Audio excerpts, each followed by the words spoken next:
Wyoming Territory, 1871. The unforgiving winter wind howled across the open plains, bending the tall grass and chilling to the bone anyone foolish enough to be caught outside. The frontier was merciless, beautiful in its vastness but deadly in its indifference to human suffering. That was the truth Mason Young had learned over 6 bitter years of ranching alone. Mason stood at 25 years old, taller than most men in Sweetwater County, with shoulders broadened by years of hard labor. His chestnut hair curled slightly beneath his well-worn Stetson, and his face, though handsome with its strong jawline and striking blue eyes, rarely softened into a smile these days. A light stubble covered his chin, not from fashion, but simply because shaving seemed a pointless ritual when you had no one to impress. His chambray shirt and leather vest bore the stains and wear of honest work, just like the calloused hands that gripped the fence post as he surveyed his modest spread. The Diamond Y Ranch wasn't much, a small house, a decent barn, and enough grazing land to support his growing herd. But it was his, paid for with sweat and determination after he'd fled east following the war. Out here a man could be judged by his work, not his past. Out here he could be alone with his ghosts. No room for anything else, Mason muttered to himself, a habit formed from too many silent evenings. The frontier demanded everything, every drop of strength, every waking hour, every ounce of focus. Men who got distracted ended up dead or destitute. Men who opened their hearts ended up with nothing but regret. Mason had seen it happen. His own father had loved his mother so completely that when influenza took her, he simply gave up living himself. Mason was just 16 when he buried them both, and the lesson had been seared into him. Love was a luxury the West didn't allow. Survival came first. Always, that belief had served him well enough. While other men chased women in town or drank away their loneliness, Mason built something lasting. His cattle were healthy, his fences strong, his future secure. If sometimes the silence of his cabin pressed down like a physical weight, if occasionally he found himself talking to his horse for want of human conversation, well, that was simply the price of independence.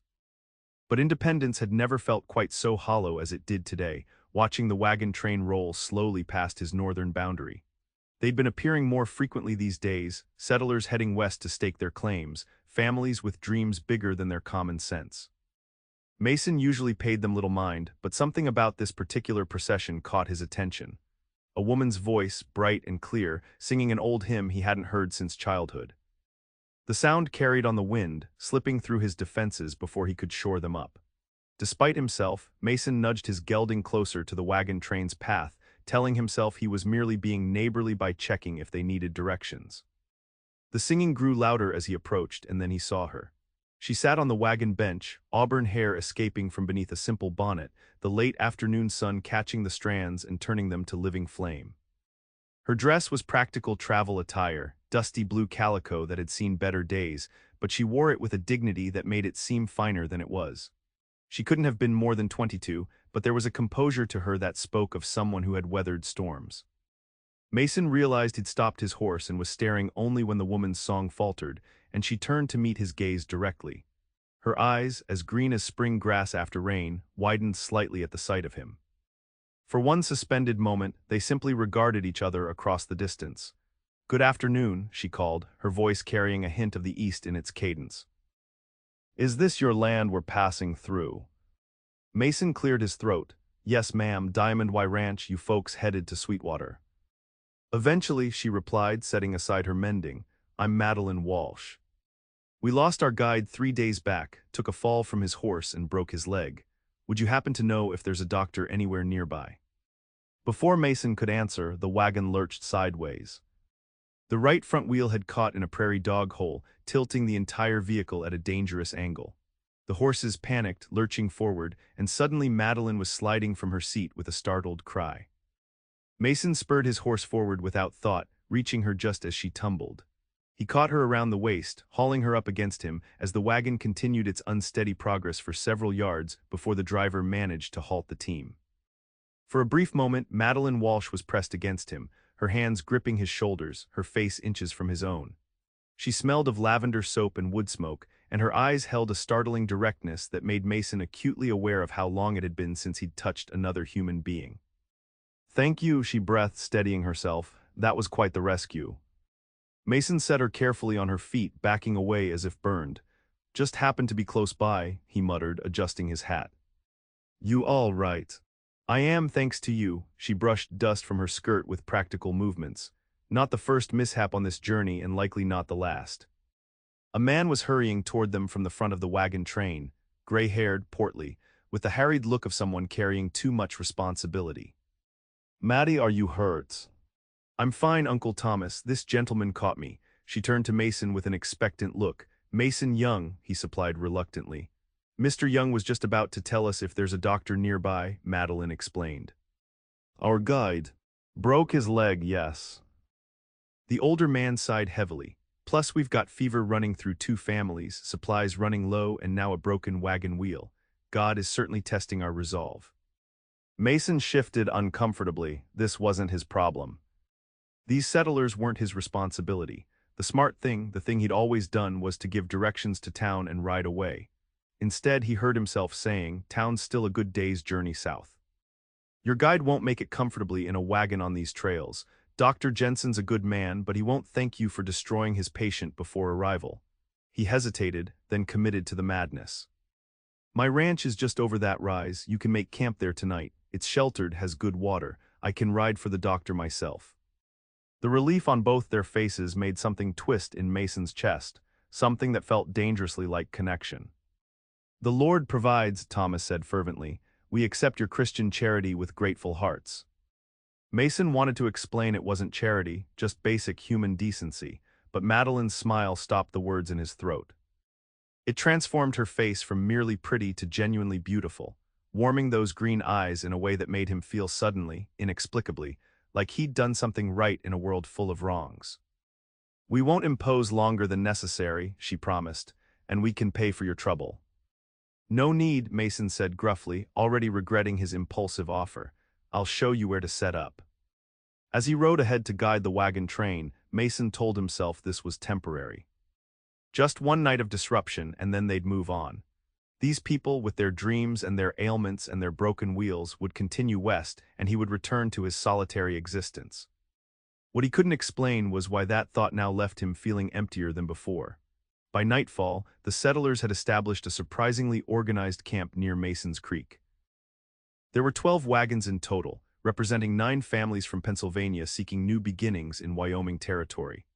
Their guide, a surly man named Harkins, lay sweating on a pallet in one wagon, his broken leg splinted but clearly causing him considerable pain. Mason had ridden to fetch Dr. Jensen, who arrived just before sunset. Now, as the camp settled for the night, Mason found himself uncharacteristically lingering at the edge of their firelight rather than retreating to his cabin. Madeline moved among the travelers with quiet efficiency, tending to children, distributing food, checking on the sick. There was something compelling about her calm competence, so different from the fragile gentility he remembered in Eastern women. When she approached him with a steaming cup of coffee, Mason nearly startled. You look like you could use this, she said, offering the tin mug. It's the least we can do for your hospitality. Mason accepted the coffee with a nod. Your people seem organized for having lost their guide. We've been on the trail almost 2 months now. Madeline settled beside him on a fallen log, respecting his space but close enough for conversation. You learn quickly out here or you don't survive. The sentiment was so close to his own philosophy that Mason looked at her with new interest. What brings you all this way? Wyoming's not exactly gentle country.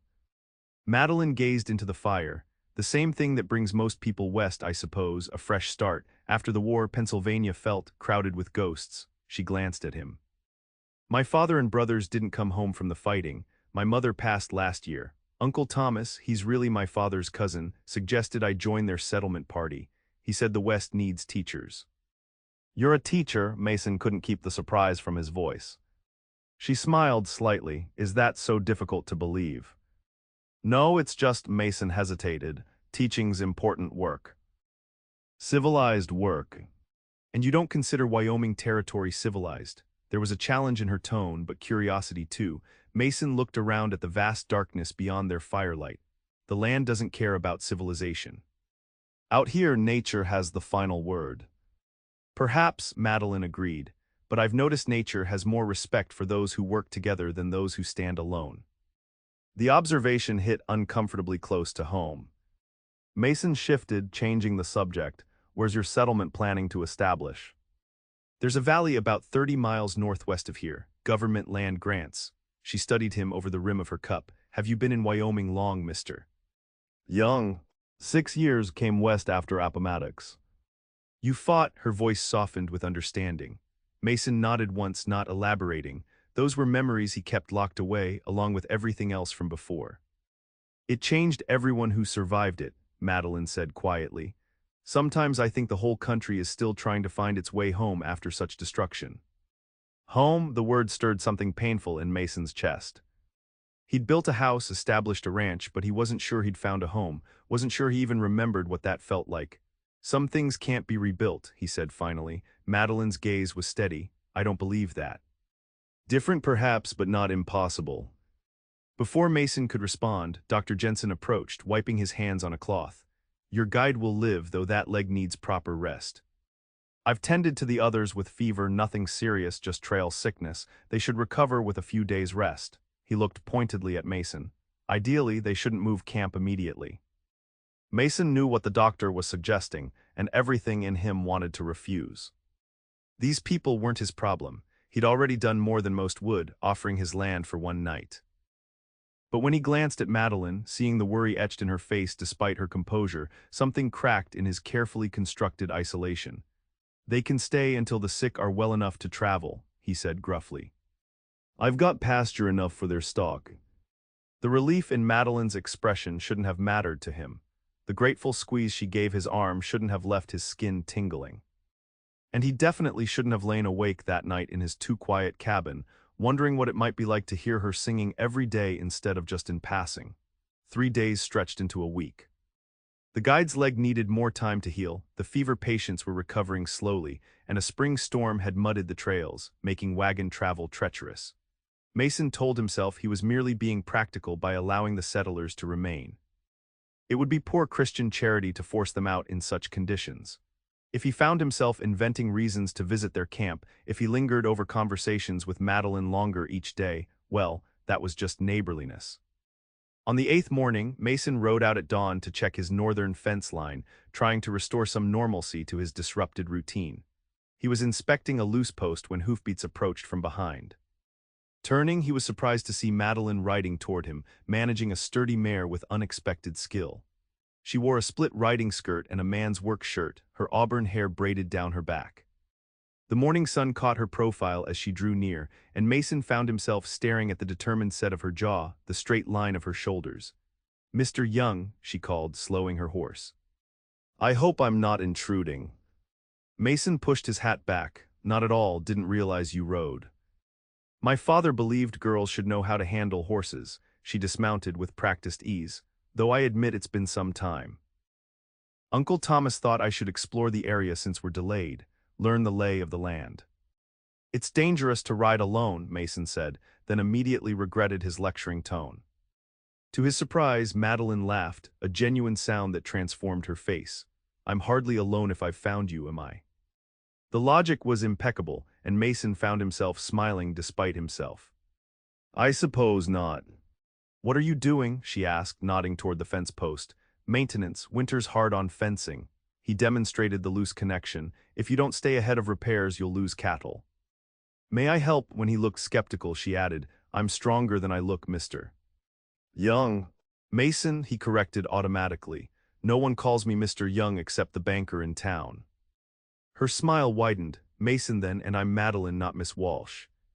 Something about hearing his given name in her voice made his chest tighten.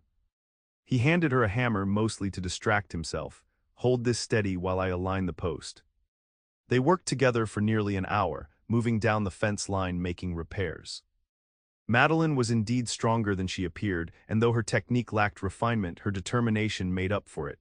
When they finished, both were dusty and sweating in the spring sun. Thank you for the lesson, Madeline said, wiping her brow. It feels good to be useful again. The journey has been mostly sitting and waiting. Mason studied her curiously. Most women I've known wouldn't consider fence repair a pleasant diversion. Perhaps you've known the wrong women, she replied with a hint of mischief. Then more seriously, when you've lost everything once, you learn the value of building things with your own hands, of creating something solid in an uncertain world.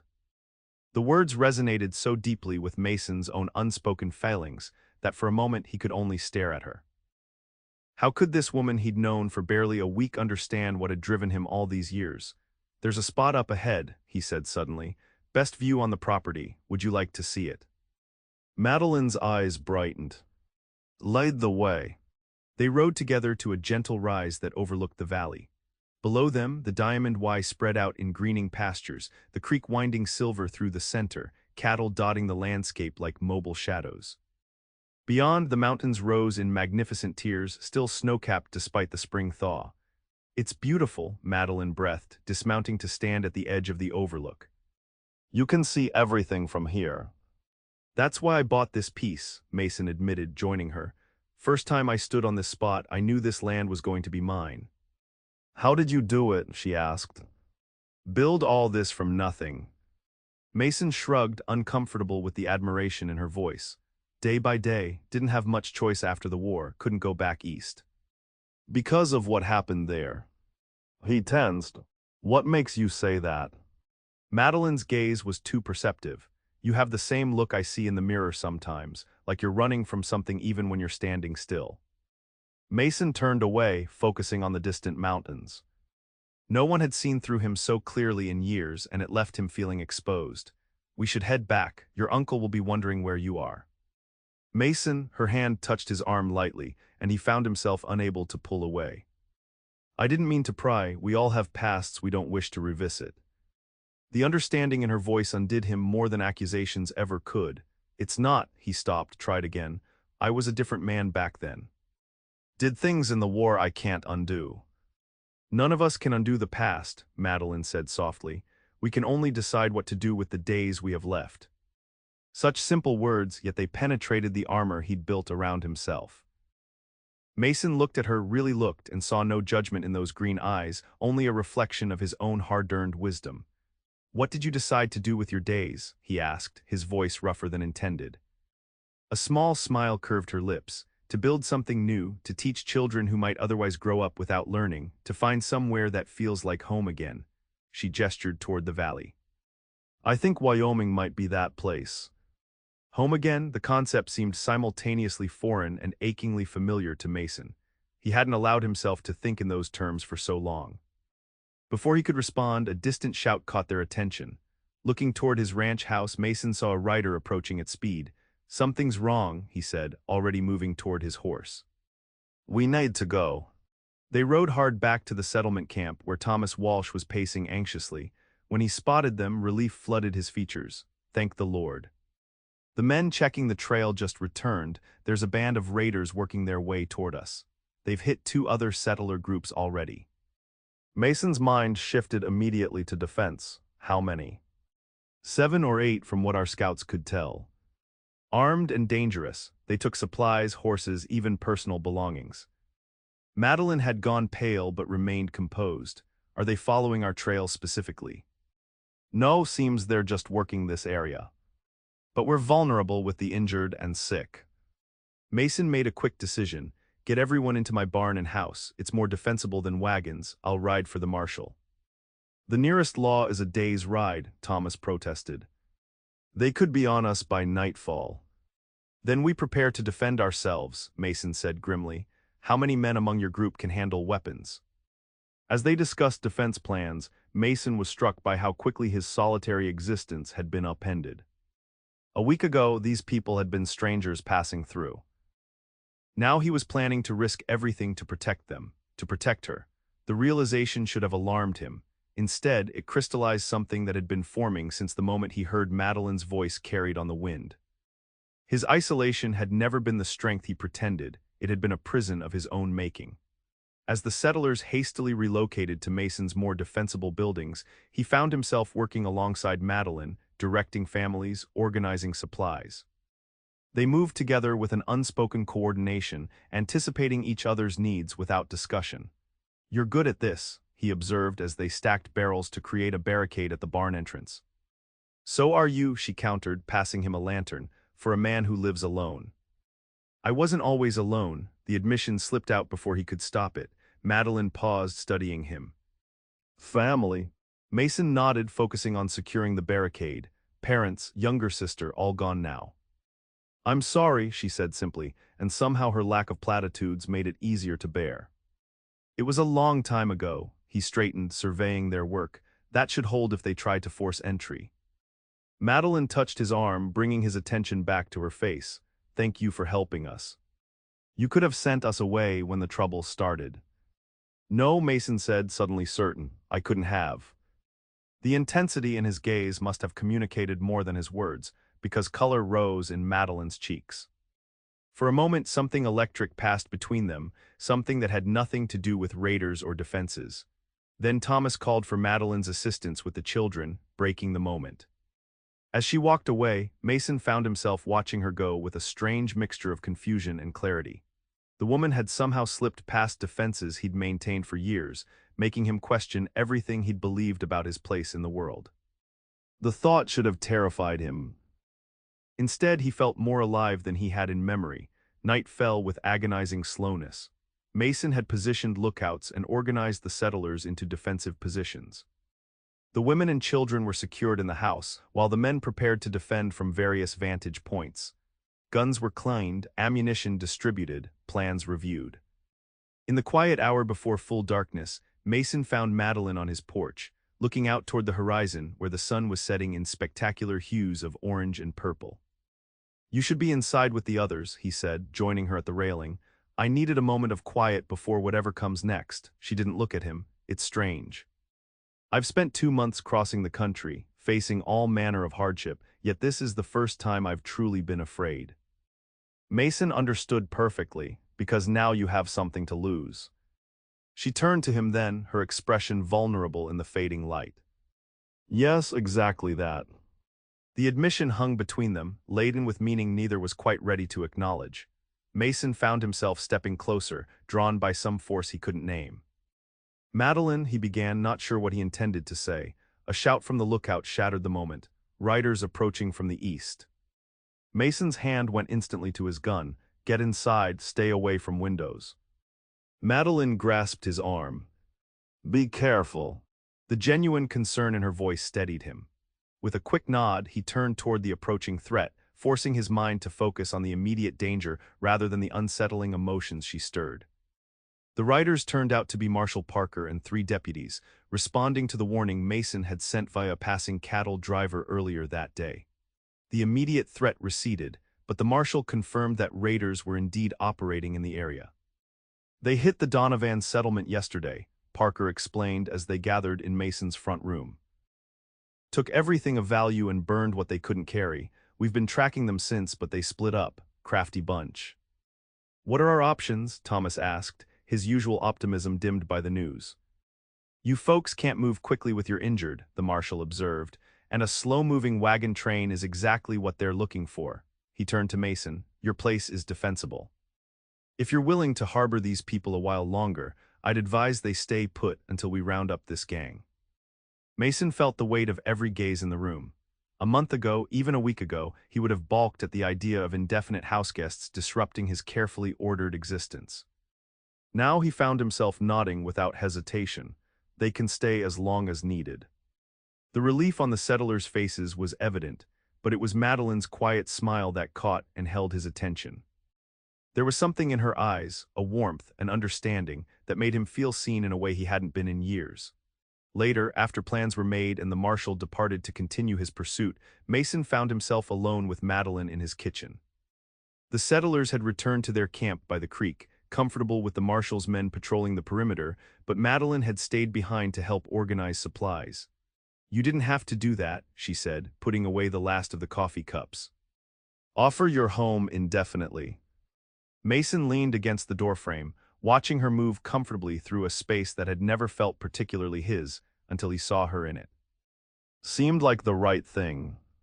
Still, she faced him, her expression serious. It's a significant disruption to your life. He shrugged, not ready to admit how welcome that disruption had become. The ranch can use the extra hands while everyone's here. Your people are hard workers. Is that all we are to you, extra hands? There was a challenge in her tone, but vulnerability too.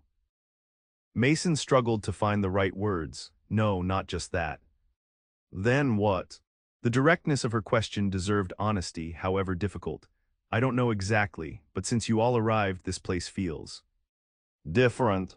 different. How? Madeline took a step closer, her eyes never leaving his face. Mason swallowed hard, less empty. It was barely an admission, but from a man who had spent years building walls around himself, it was seismic. Madeline seemed to understand the significance, her expression softening. For what it's worth, she said quietly, I think you've been alone too long, Mason Young. Before he could respond, she moved past him toward the door. I should get back to camp, Uncle Thomas will worry. Mason found himself reaching out, catching her hand as she passed. The touch was electric, startling them both into stillness. For a breathless moment they stood connected by that simple contact, neither moving to break it. Be careful walking back, he finally managed, releasing her reluctantly. Madeline nodded, a flush coloring her cheeks. Good night, Mason. As he watched her disappear into the darkness toward the camp, Mason confronted an uncomfortable truth. This woman had somehow become essential to him in just over a week. The thought terrified and exhilarated him in equal measure. What terrified him more was knowing that when the danger passed, she would continue west with her people. The settlement they planned was still their destination, a place far from his ranch, far from the life he had built. For the first time since establishing the Diamond Y, Mason found himself questioning whether the solitary existence he had chosen was truly what he wanted. The days that followed established a new rhythm on the Diamond Y ranch. With the threat of raiders still looming, the settlers remained encamped by the creek, but daily life adapted to their extended stay. The men helped with ranch work, mending fences, tending cattle, repairing outbuildings, while the women established outdoor cooking areas and washing stations. Children, previously confined to wagons during travel, now ran freely through the meadows, their laughter a strange but not unwelcome addition to the ranch's soundscape. Mason, who had once treasured silence above all else, found himself listening for those sounds, along with one voice in particular. Madeline had established an impromptu school beneath a large cottonwood tree near the creek.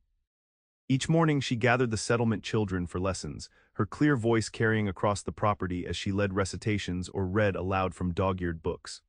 Mason found countless reasons to ride past during these sessions, checking cattle, inspecting irrigation, surveying fence lines. If his path frequently took him within earshot of Madeline's outdoor classroom, well, that was merely coincidence. Except they both knew it wasn't. 2 weeks after the settlers' arrival, Mason returned from town with supplies to find Madeline waiting by his barn. The sight of her, auburn hair loose around her shoulders, green eyes bright with anticipation, made his heart stutter in a way that should have alarmed him. I was beginning to think you'd abandoned us for civilization, she teased as he dismounted. Mason found himself smiling, an expression that was becoming less foreign to his face. Town's hardly civilization, just picked up necessities. He began unloading sacks of flour and coffee from his packhorse. How were things here? Peaceful, the marshal sent word that they've captured 3 of the raiders near Medicine Bow. She stepped forward to help with the supplies, her hands briefly touching his as she took a package. The children asked when you'd be back. They've decided you're much more interesting than arithmetic. The idea that anyone had noticed his absence, let alone missed his presence, struck Mason with unexpected force. They're just bored with lessons. Madeline laughed, perhaps. Or perhaps they sense that beneath that gruff exterior is a man who remembers what it's like to be young. Her perception unsettled him. How did she see parts of himself he'd thought long buried? I brought something for your school, he said, changing the subject. From his saddlebag he produced a thin package wrapped in brown paper. Nothing fancy, just noticed you were running low on chalk. Madeline unwrapped the package, revealing not only chalk but a small slate for each child and a leather-bound volume of American history. Her fingers traced the book's embossed cover reverently. Mason, she breathed, looking up at him with shining eyes, this is too generous. He shrugged, embarrassed by her reaction. Children should learn. Especially out here where schooling's scarce. Is that what you believe? Her gaze was searching. That education matters even on the frontier. Of course it matters, maybe more here than back east. He hesitated, then admitted, my mother was a teacher before she married my father. Always said learning was what separated humans from animals. It was the first time he'd spoken of his mother in years, and the memory wasn't painful as he'd expected, just bittersweet. Madeline stepped closer, the gifts cradled against her chest. Thank you, not just for these but for sharing that with me." Before Mason could respond, she rose on tiptoe and pressed a quick kiss to his cheek. Just the briefest touch of soft lips against rough stubble, but it blazed through him like wildfire. "I should get these to the school area," she said, a pretty blush coloring her face as she stepped back. "Will you join us for supper tonight? Uncle Thomas is determined to thank you properly for all you've done." Still reeling from the casual affection of her gesture, Mason could only nod. As Madeline walked away, he raised a hand to his cheek, the phantom warmth of her kiss lingering on his skin. What was happening to him? The careful isolation he'd constructed over years was crumbling daily in her presence. Worse, he couldn't bring himself to shore up the defenses. Something about Madeline Walsh made him want to dismantle them entirely. The communal supper that evening changed everything. The settlers had prepared a feast of sorts, nothing extravagant, but a hearty meal of rabbit stew, cornbread, and wild greens, served at long tables set up between the wagons. Lanterns hung from wagon wheels and tree branches, casting a warm glow over the gathering as twilight descended. Mason sat at the head table beside Thomas Walsh, uncomfortably aware of the attention directed his way. Madeline sat across from him, occasionally catching his eye with a smile that made his collar feel too tight. After the meal, Thomas stood to make a speech. "Friends and fellow travelers, we've imposed on Mr. Young's hospitality far longer than any of us intended. His generosity has been nothing short of providential." Murmurs of agreement rippled through the gathering. "We've discussed our situation at length, and with Harkins's leg healing well, we believe we can resume our journey within the week." A week? The announcement hit Mason like a physical blow. He'd known their departure was inevitable, but hearing it stated so plainly made it real in a way he hadn't allowed himself to contemplate. His eyes found Madeline's across the table. Her expression was composed, but something in her gaze mirrored the hollow feeling expanding in his chest. "Before we continue our journey," Thomas continued, "we wanted to properly thank our host." "Mason, would you join me?" Mechanically, Mason stood and moved to where Thomas indicated. A young girl, one of Madeline's students, approached carrying something covered with a cloth. "The children made this," Thomas explained as the cloth was removed, revealing a hand-carved wooden sign. "Diamond Y Ranch," it proclaimed in careful letters, surrounded by children's drawings of horses, cattle, and tiny human figures. "We thought your fence could use a proper marker," Thomas said. "Something to let travelers know whose hospitality they might be blessed with." Mason stared at the sign, unexpectedly moved by the simple gift. These people had been in his life for barely 3 weeks, yet they'd noticed things about his property, about him, that he'd never considered important. "I don't know what to say," he admitted, his voice rougher than usual. "Say you'll hang it at your gate," Madeline suggested, now standing beside her uncle, "and that you won't forget us when we're gone." "Forget her?" The very idea seemed ludicrous. Mason looked at Madeline, really looked at her, and suddenly the truth he'd been avoiding crashed through his carefully constructed walls. He was falling in love with Madeline Walsh. The realization staggered him. Love was a liability on the frontier, a distraction that could get you killed. He'd known this, believed it, lived by it for years. Yet here he stood, undone by a woman he'd known less than a month, facing the prospect of watching her ride away forever. "I'll hang it," he managed, "and no, I won't forget." The celebration continued around him, but Mason felt disconnected from it all, adrift in the implications of his revelation. When he finally excused himself, citing early morning chores, the disappointed look on Madeline's face nearly broke his resolve. But he needed space to think, to plan. Because for the first time since establishing his ranch, Mason Young was contemplating a future different from the one he'd resigned himself to. The next morning dawned clear and cool, with the promise of heat to follow. Mason had barely slept, his mind churning with possibilities and fears. By sunrise, he'd made a decision, one that terrified him but felt more right than anything had in years. He would ask Madeline to stay.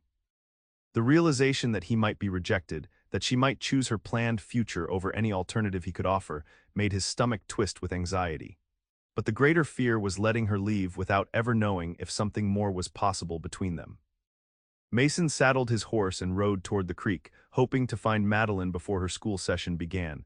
Instead, he encountered chaos. Settlers were rushing between wagons, packing hastily.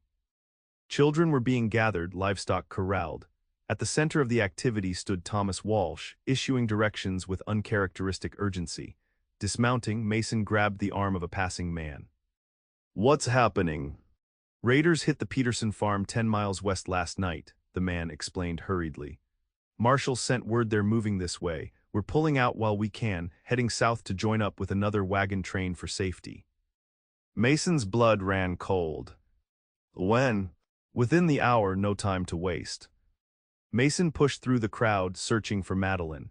He found her at her uncle's wagon, efficiently packing books and teaching materials. Madeline, he called, relief washing through him at the sight of her unharmed. She turned, her face lighting briefly before concern replaced it. Mason, have you heard? Just now you're leaving. Today, he couldn't keep the dismay from his voice. We have to, her hands twisted together. The marshal says this group is larger than they thought, 12 men at least. They've sworn to attack any settlement in the area. Thomas joined them, his usual jovial manner replaced with grim determination. Young, good you're here, we need to know the safest route south. Mason barely registered the question, his focus entirely on Madeline. Everything he'd planned to say seemed inadequate in the face of this sudden crisis. Yet if he said nothing, she would be gone within the hour, perhaps forever. Can we speak privately? He asked Madeline, his voice low. She glanced at her uncle, who nodded distractedly before moving to help with the wagons. Madeline led Mason a short distance away, beneath the cottonwood where she'd taught her lessons. I'm sorry for the rushed goodbye, she began. This isn't how I wanted. Don't go, the words burst from Mason before he could frame them more carefully. Madeline's eyes widened. What? Stay here at Diamond Y. He took a deep breath, then continued. I know you had plans. The settlement, your school, but you could teach here. There are families within riding distance, children who need learning. Mason, her voice was gentle, her expression complex. You're asking me to abandon my people. My uncle. No, he stopped, realizing how impulsive he sounded. Not just you, all of you, your settlement, build it here on my land, there's enough acreage. Good water, timber for building. Surprise replaced confusion on Madeline's face. You would share your ranch, after valuing your solitude for so long. Mason stepped closer, his certainty growing with every word. My solitude was never what I valued. It was what I settled for because I thought I had no choice. He took her hands in his, marveling at how naturally they fit together. Since you arrived, I've realized how empty this place has been. How empty I've been. Madeline's eyes searched his, looking for the truth behind his words. This isn't just about the raiders, is it? No, Mason's voice dropped lower. It's about you. About how you've made this place feel like something I never thought it could be. What's that? She whispered. Home, he said simply. You make it feel like home. The word hung between them, laden with all the meaning Mason had denied for years. Home wasn't just shelter or property. It was belonging, connection, the very things he'd convinced himself he didn't need. Tears welled in Madeline's eyes. Mason Young, are you asking what I think you're asking? He nodded, suddenly unable to form words as the magnitude of what he was proposing crashed over him. He was offering not just his land, but his heart, something he'd kept locked away since burying his family. Before Madeline could respond, shouting erupted from the camp. They turned to see a rider galloping toward the wagons, dust billowing behind him. Raiders, the man shouted, coming from the North Ridge. The peaceful morning erupted into panic.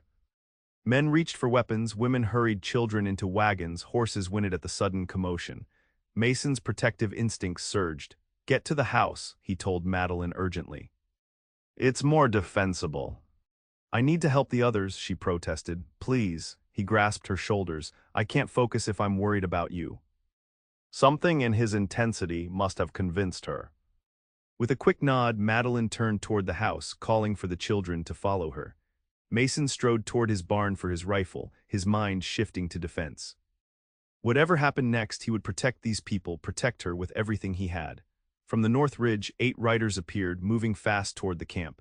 They were rough-looking men, bandanas covering the lower halves of their faces, guns already drawn.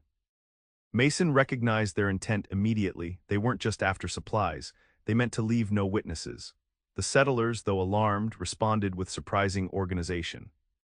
The men formed a defensive line between the approaching raiders and the wagons, while women hustled the remaining children toward Mason's house. Mason took position behind a water trough, rifle steady as he aimed at the lead rider. That's far enough, he shouted when they were within earshot. This property is defended. The raiders slowed but didn't stop. Their leader, a tall man on a black horse, called back, "We ain't interested in your property, rancher, just the settlers and their goods. Step aside and you won't get hurt." These people are under my protection, Mason replied, his voice carrying across the distance. Turn around now or face the consequences. The leader laughed, a harsh sound that carried on the morning air.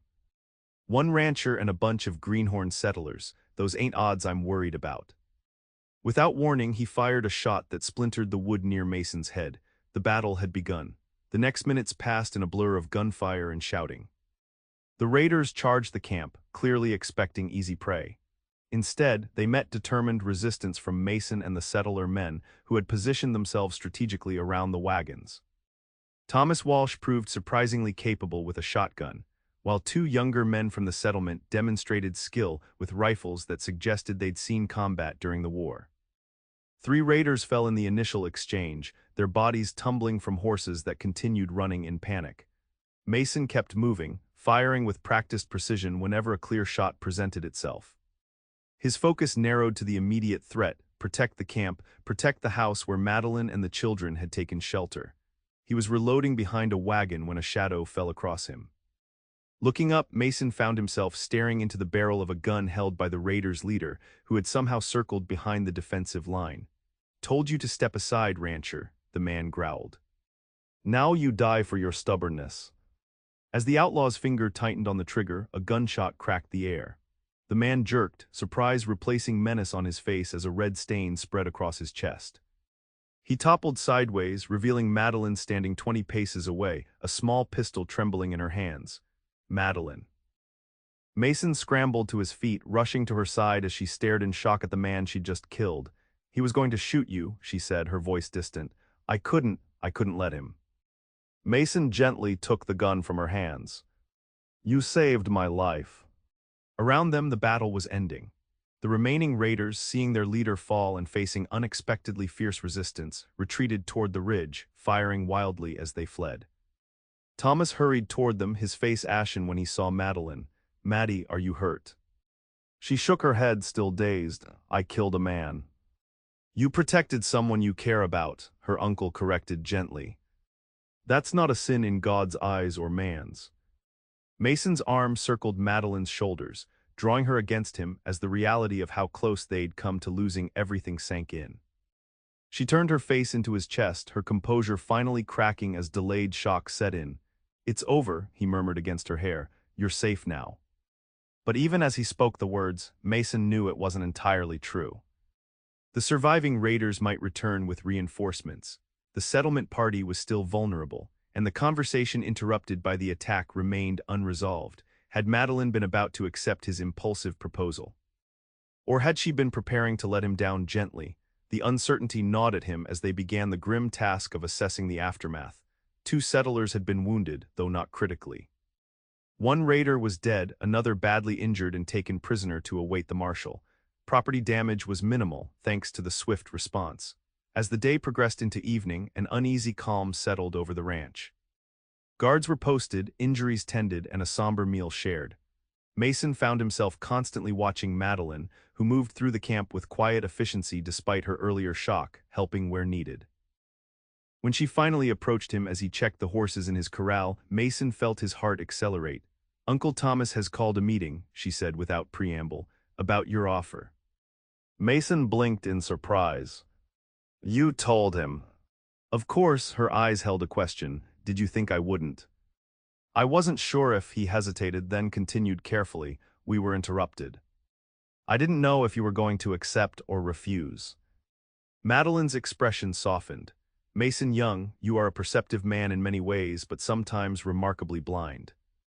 Before he could ask what she meant, she took his hand.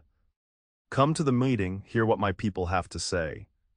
The settlers had gathered around the main campfire, faces serious in the flickering light. Thomas Walsh stood as Mason and Madeline approached, gesturing for them to join him. "Friends," Thomas began, "we've faced more danger in the past day than many see in a lifetime. The Lord has protected us, but we must now decide our path forward." He turned to Mason. "Mr. Young has made a generous offer to establish our settlement here on his land rather than continuing to the government parcels. I've asked you all to consider this carefully." Mason tensed, suddenly aware of how much this moment meant to him. These people were no longer strangers passing through, they had fought alongside him, shared his home, become somehow essential to his vision of the future. A settler named James stood first. My wife and I have talked it over. This is good land, better than what we might find further west. If Mr. Young is willing to share it, we'd be fools to refuse. A murmur of agreement passed through the group. Another family voiced similar sentiments, then another. The consensus built steadily, the attack had shaken their determination to press on, and Mason's land offered safety, good resources, and established structures. Then it's settled, Thomas announced, obvious relief in his voice, with Mr. Young's blessing will establish our settlement here. He turned to Mason, provided the terms are agreeable.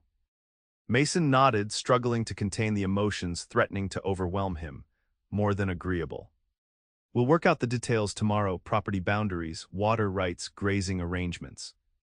As the meeting dissolved into excited discussion, Madeline tugged Mason away from the crowd, leading him toward the creek where they could speak privately. You've made them very happy, she said when they were alone, given them security they've been seeking for months. Mason gazed down at her in the moonlight. And you, have I made you happy? Madeline stepped closer, her expression serious. You asked me a question this morning about staying. I did, his heart hammered against his ribs. You said I make this place feel like home. Her voice was soft. What exactly did you mean by that? Mason took a deep breath, knowing this moment demanded complete honesty. I've built a life here, but not a home, not really. Home is more than walls and land, it's belonging somewhere with someone. He reached tentatively for her hand, emboldened when she didn't pull away. I've been alone a long time, Madeline. Thought that was how it had to be, but these past weeks with you, I've remembered what it feels like to want something more. What do you want, Mason? Her question was barely a whisper. You, he said simply. I want you to stay not just as a settler or a teacher, but as, he faltered, then pushed forward, as my wife, if you could see yourself sharing a life with me.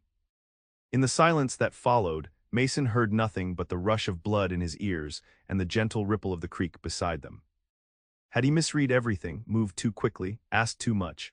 Then Madeline's free hand rose to touch his face, her fingers tracing the line of his jaw with wonder. When I left Pennsylvania, I thought I was just running away from grief. I never expected to find a reason to stop running. She smiled, tears glimmering in her eyes.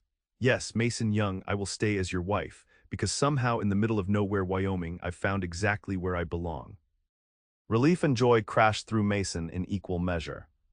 He pulled Madeline closer, one hand cupping her face as he lowered his mouth to hers.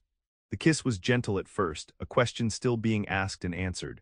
Then her arms slid around his neck, and caution dissolved into certainty as they surrendered to feelings too powerful to deny.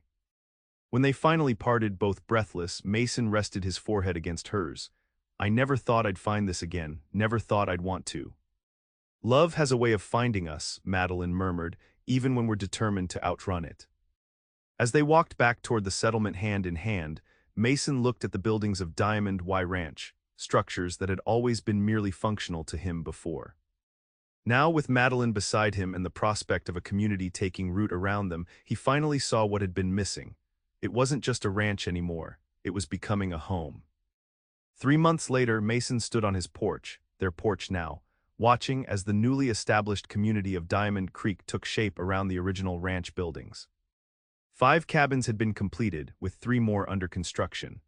A small schoolhouse stood near the creek, where Madeline taught not only the settler children, but also those from neighboring ranches who rode in daily for lessons.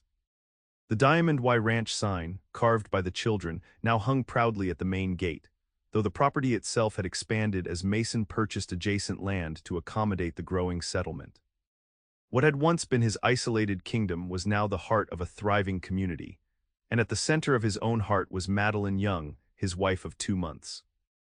Their wedding had been a joyous affair, attended by the entire settlement and neighboring ranchers. Marshall Parker had brought a judge from Laramie to perform the ceremony, and Thomas Walsh had given away the bride with tears in his eyes. Now, as the afternoon sun warmed the autumn air, Mason watched Madeline approach from the schoolhouse, her green dress complementing the auburn hair that still captivated him daily. She carried a stack of books and papers, her face alight with the satisfaction of meaningful work. "Successful day?" he asked as she joined him on the porch. Very. She set down her teaching materials to accept his embrace. Jimmy Jenkins finally mastered his multiplication tables, and little Sarah read an entire passage without help. Pride colored her voice, and Mason marveled again at the passion she brought to everything she did. The children are lucky to have you. And I'm lucky to have this. Madeline gestured toward the settlement, then back at their home, all of this. Mason followed her gaze, seeing their shared creation through her eyes.